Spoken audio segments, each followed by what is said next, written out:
Hi, everybody. Claudia McMullen here, founder of Hugo Coffee Roasters. As you all know, we are a coffee roasting company with a mission to save animals. And the manner by which we do so is by having week-long online fundraisers for our partner organizations. And today we are partnering again with one of my fave organizations, Frankie and Andy's Place. And we have the delightful Penny Miller with us. Good morning, Penny. Good morning. How are you? I'm awesome. How are you? Well, it's afternoon here. It's 4:30 in the afternoon, and I'm freezing my ass off because it's real cold. Yeah. But all's well because I'm British and I've got a cup of tea. I don't need go. anything else. I've got a cup of tea and you. I don't need anything else. That's right. I've got a cup of coffee because it's early here. Right. It's early-ish here. So I want to apologize first for torturing you at 1 o'clock in the morning last night. It's absolutely fine. I've been tortured by far worse people than you. Okay. And I want to make sure that your fan base and our fan base knows when you buy, because you're going to buy coffee this week or a mug or a t-shirt or something, because this is the week where we're supporting Frankie and Andy's Place, and I donate $2.50 for every single item sold on the website during the course of the week. Anyway, when you go to do so, when all your fans go to do so and all our fans go to do so, we want to make sure they do not hit Venmo. Yeah. We're disabling the Venmo button. We don't know where it came from, but we're disabling it because we don't have Venmo. So no Venmo, people, no Venmo. But in any event, bye, just don't use Venmo. And Penny, tell us a little bit about what is going on. Well, first of all, let's remind our fan base about what Frankie and Andy's Place mission is. What is it that you do? So we're a senior dog sanctuary and hospice care facility where we have, right now, we've got 34 in the program, 29 of which are residents at the 3 log cabins that we have. The dogs live in a very home from home type environment with comfy chairs, soft beds. Our amazing care team cook for them every day. They all have fresh food every day. They eat raw food as well. They have the most incredible care, from massage to aqua massage, and they get to go and play in the woods at the back. And even though they're hospice, mostly they're mobile. We have 1 or 2 who are really struggling, but mostly they're mobile. And our whole thing is it's like a bucket list for dying dogs, where they come, eat amazing food. I mean, the amount of McDonald's and Chick-fil-A that goes through those doors every week, we could be running an ad campaign for those people. Yeah. And they just get everything that they need to make them comfortable. And in your experience, does that level of care elongate the dog's life? Oh, honestly, exponentially. I have to tell you, we're holistic, which doesn't mean that we're like all hippy dippy children of the 60s dancing around in fairy skirts with hey man, nothing like that. What we do believe is in a whole life experience where we take care of the whole dog, the whole body of the dog, and the dog's whole life, and make it happy. Sometimes that does mean that we will, which is actually why we use fresh food and we cook for them every day. But the other thing is they have the drugs that they need to make them comfortable. But on occasion, that might be herbs instead, Chinese herbs, homeopathics, things like it. Well, it doesn't matter. There's just so many different things. But we apply whatever's needed that's kind, least invasive, minimally aversive to everything that we do for them. And but at the forefront of it is comfort, bucket list, friends, family. That's everything that we do. Yeah. Just fantastic. And remind everybody where do you get the elders from? Where, if you go to rescues, do you go to shelters? Where do you go? Yeah, we don't actually take owner surrenders. And I'm going to be perfectly honest, and this isn't a popular thing to say, it's real hard when you're a rescuer. I've been in rescue for 17 years now, and everybody that's in our group is in some way or form, well, I say everybody, most of them are involved in rescue. It's really hard when you see somebody who has everything that they need giving up their dog because their dog doesn't fit their white couch, or well, my dog's older and she peed on the floor. So what? You will one day.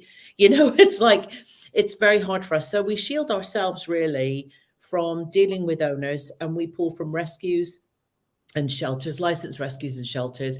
And it really actually works well, because they will very often pull the dogs to get them out of the shelter. They'll realize maybe when they've done a vet check that this dog isn't somebody that's adoptable, and then they'll give us a call. And that's probably, that's at least 20 times a week that we get those calls. And we try and do as many as we can, and we try and take as many as we can in, while still maintaining the core good feeling, the easygoing balance that's in the cabins. We've got 3 cabins there. And so that's a juggling act. You've always got to make sure that you've got the right behavior. We don't just take any dog. Those dogs have to be able to live together with other dogs. And also, half of them go out into the community to do work with seniors. They go to elder facilities, they go to schools, they go to work with special needs children, and they're like reading partners, and they just go visit for maybe touch sensitive children, and they can allow themselves to be touched, and they're marvelous at it. So there's a real balance. We take dogs that we can't take Cujo, basically. We can't. Right, because Cujo's for Cujo, but it isn't there. Now, here's a question. So if you're taking from shelters, there is there's a chance that it's an owner surrender to the shelter. Oh, it will be. Yeah. I get that you don't take owner surrenders directly. Yes. But since you're pulling these older babies from a shelter, there's a chance that those are owner surrender dogs. Yeah, probably. I would probably say like 70% of them are owner surrenders. That's what I was thinking. With strays, etc. Yeah. It's just we don't have to talk to the owner then. Yeah, I get it. I mean, you've been there, you know what it's like. You can't help but being judgy McJudgerson when you look at somebody who's got everything, and they've handed in this dog who's been with them since it was an 8-week-old puppy. Now it's 15, peeing all over the floor, has the odd crap on a carpet, and it's like all of a sudden it's persona non grata. That to us is real hard to deal with. So we keep that distance. We're still taking those dogs in, just not directly. I couldn't agree more or empathize more. Like, I would be so judgy Judgerson juggernaut if people were coming and trying to surrender their babies to us. I would be enraged. But I do want to bring up also that, I used to have the opinion that all let's say most elders in shelters are dumped there by jackass owners. But in fact, a lot of people also have trials and tribulations in their own lives where they can no longer care correctly or to the extent that they need to care for their elder babies. So we don't want to paint every elder coming to you from an owner surrender who's a jackass, because there's likely, probably almost just as likely that something bad has happened in the owner's lives, or some changes occurred where they couldn't. But regardless of the pedigree or where the animals come from, the fact is what you're doing, giving hospice and sanctuary to elder babies, is so fantastic. I cannot stand it. I love it. But now I want you to tell us a little bit about, because we did a fundraiser last year, and it was very successful, people, by the way.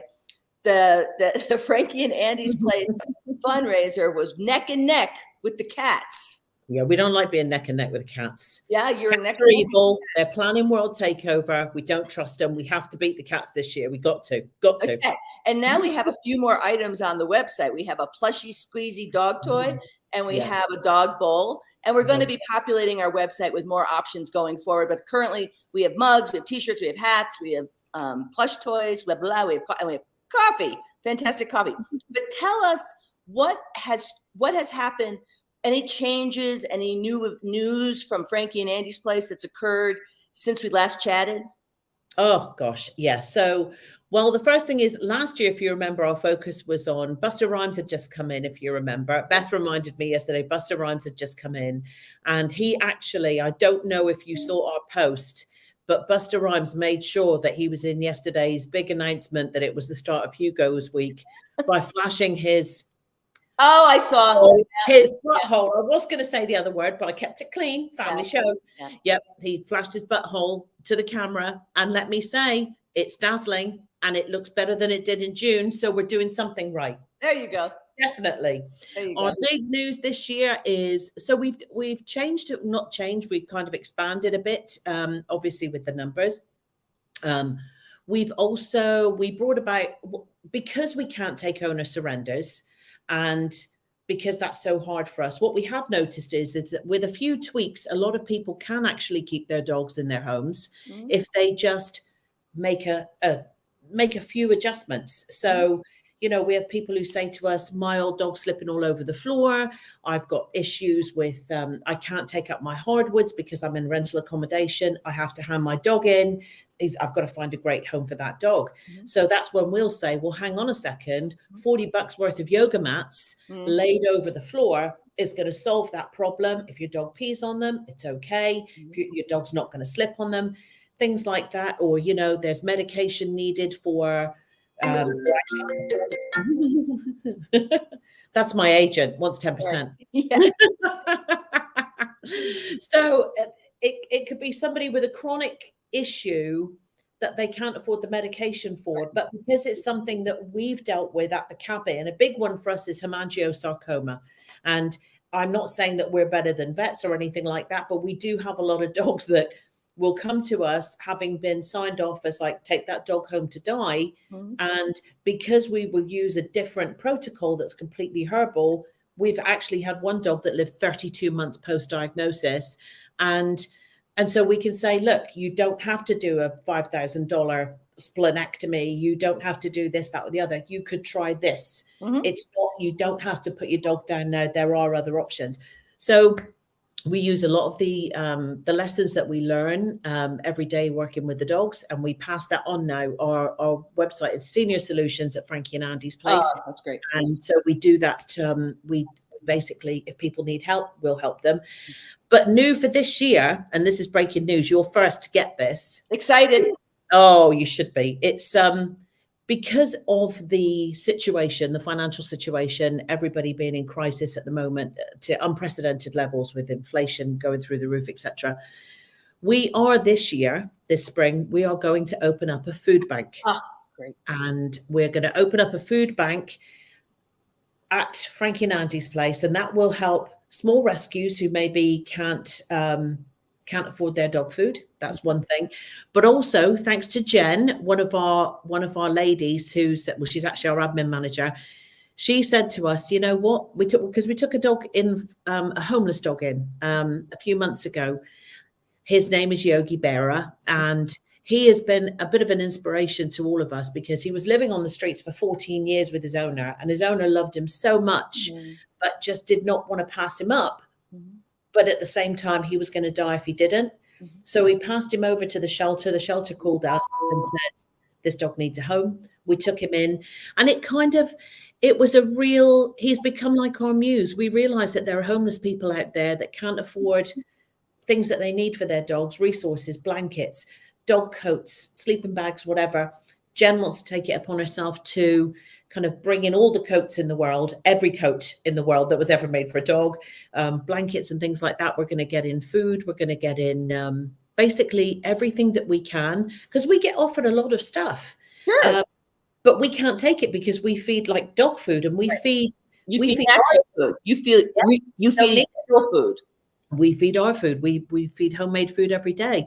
So we get bags and bags of kibble and cookies and cans and things donated that we can then pass on to other people. And it's going to be part of our new community outreach this year, is to go out into the cities, Atlanta, Lawrenceville, Athens, Gainesville, and really target the homeless people with dogs. That's great. And try and go and meet them where they are. That's the new thing, to go and meet them where they are and help them. That's fantastic. I love that. We have, I think we've supported 2 or 3 food pantries for. Really? Yes, there's one in New York. I think it's definitely in New England, and there's one in Salt Lake, where it's exactly that.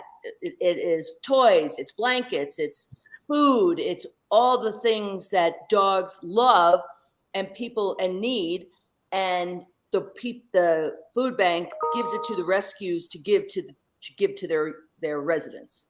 I love that. I know, it's fantastic, and you couldn't be more right about how these days, the times we're in, how difficult they are.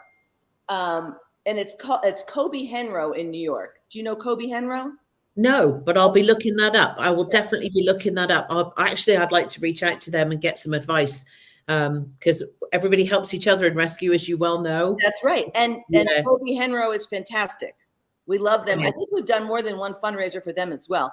But I love this. I love this addition to your core program. I think it's fantastic. And also, haven't you also had more? You have more residents than the last time we spoke?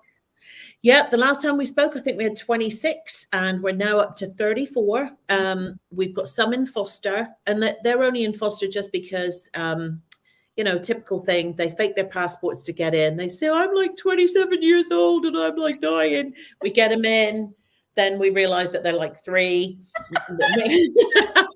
And they've painted a little bit of white whiskers on there. Yeah, it's in one case, it's one is just too old to be, not too old, but too old to be comfortable around other dogs. And so one of our volunteers, Eileen Cargill, took him home. He's been with her for about 1.5 years. Wow.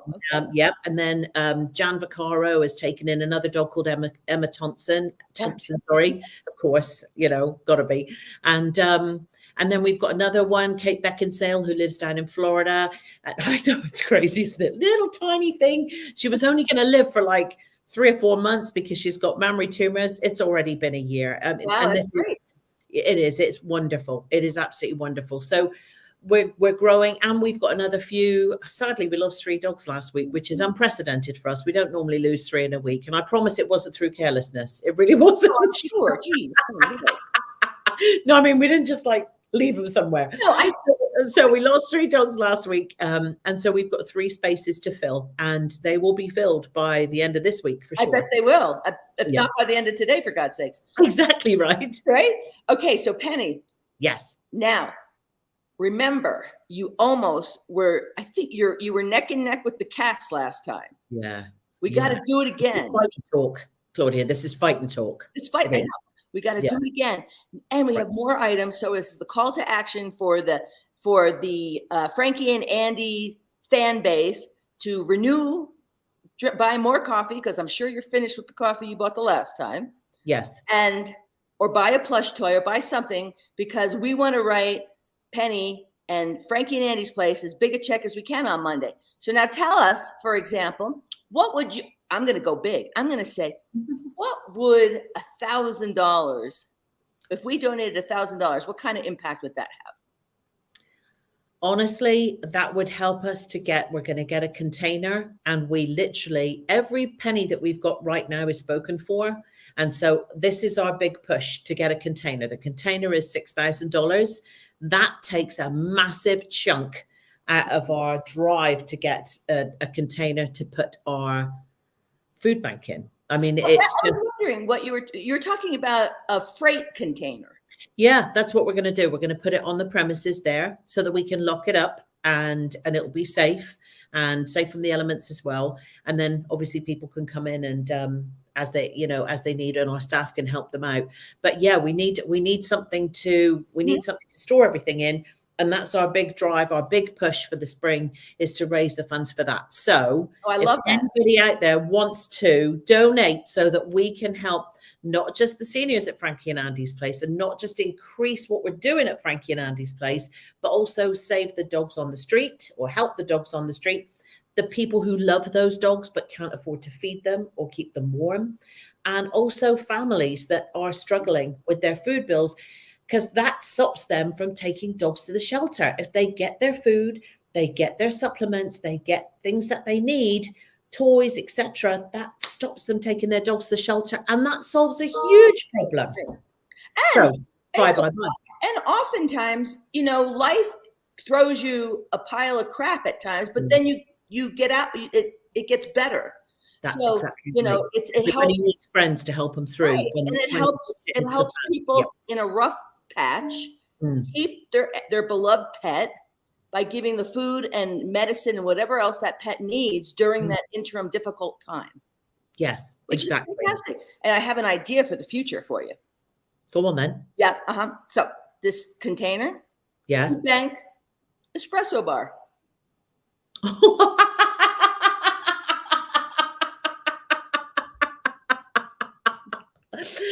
Of course, that's right. With baristas. Of course. I mean, I would fly there and train the baristas. I love you more now than I did 3 minutes ago. Do you know that? I do. You're a top girl. I think it's a brilliant idea, and it's a way to raise money all the time. Exactly. Going. See, I'm thinking, and because a lot of coffee shops are in containers now. Actually, they are. They very much are. Yes. I'm not making this up, Penny. No, you're absolutely right. The only thing is we are on a private property, and I can just imagine everybody's faces if people started coming in for their coffee. That would, that just. All right. Maybe container number 2 be in a commercial zone. Exactly. That one can be a city one for sure. Yes. That's what we'll do. Yeah. All right. Well, I think we're going to get cut off soon we're going to wrap this up, Pennies. I could chat with you all day long. I love your organization. I love you. I love everybody there. And we want to raise money for a container for a food bank for Frankie and Andy's place so that they can go help others in need. That's what we're here to do. So bye. Spread the word. Keep on posting. We'll do the same. And we will talk to you on Monday with the big reveal. Oh, I can't wait. I really can't. And no pressure, but anybody out there who hasn't bought coffee, if you don't, just think about all those poor dogs that are on the street, and it's all your fault. It's all your fault. All your fault. Yes, so buy the coffee, buy the plush toys, buy the bowls. We need it. We need that $2.50 from every sale. We do. You do, because we want to write you a big old check on Monday. Huge check, please. Massive. The bigger, the better. Hey, all right, Penny. Well, it's been delightful as always chatting with you, and I look forward to our next fundraiser where we'll have more items to buy on our website. But in the meantime, bye, everybody, and let's help Frankie and Andy's place get that container to help other people who need help right now in this difficult time. I love that. Thank you so much, Claudia. Okay, Penny. You take care. Thank you so much. Bye.